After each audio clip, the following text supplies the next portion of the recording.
Sunday రోజు specials ఏంటో చూద్దాం రండి.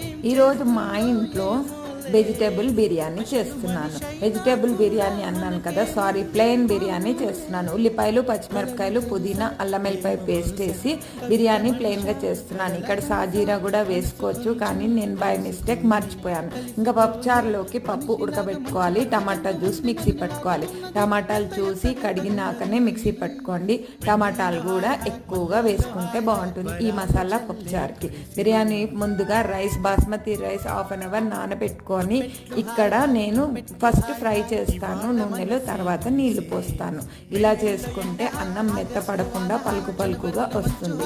ఈ రోజు రైతా చేయటం లేదు, ఎందుకంటే వెన్న చేస్తున్నాను, అందుకనే ఇంట్లో మజ్జిగే ఉంటుంది. రైతాకి పెరుగు గట్టిగా ఉంటే బాగుంటుంది, అందుకనే ఇక్కడ నేను రైతాని స్కిప్ చేశాను. బిర్యానీ పప్పుచారుతో ఈరోజు సండే స్పెషల్ తోటి కంప్లీట్ చేశాను. బాయ్.